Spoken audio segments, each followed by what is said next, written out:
Tesseramenti rinnovati al 98%, nessuna emorragia verso il futuro nazionale del generale Vannacci e sullo sfondo le elezioni in 170 comuni con la Lega determinata a essere protagonista a Verona, Padova, Belluno, ma anche a Chioggia, città strategica del Veneziano.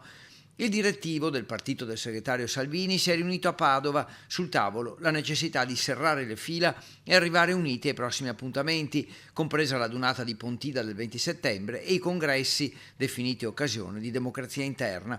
Il dato numerico più importante, sfoderato dai dirigenti, è quello sul rinnovo dei tesseramenti. La prima scadenza era il 30 giugno. Il 98% delle persone che si era iscritto nel 2025 si è anche riscritto nel 2026, quindi questo è un buon segnale perché insomma non c'è questa fuga di militanti verso altri partiti, ma continua poi naturalmente il tesseramento anche per i sostenitori. Dunque ecco la risposta a Vannacci e ai sondaggi che lo vedono in crescita, pronto a strappare voti alla Lega. Lega che non vuole dare importanza ai sondaggi ma punta a mostrare i muscoli, ovvero tessere e gazebo. I risultati si vedranno sempre il giorno dopo le elezioni, basarsi solo sui sondaggi, abbiamo visto sia le regionali che le comunali di Venezia, conta poco perché poi i risultati sono stati stravolti. Noi pensiamo che abbiamo dei validi amministratori che se saranno in campo possono portare la Lega a fare un ottimo risultato. La prima prova da affrontare saranno le elezioni amministrative che coinvolgono decine di comuni ma soprattutto alcune grandi città.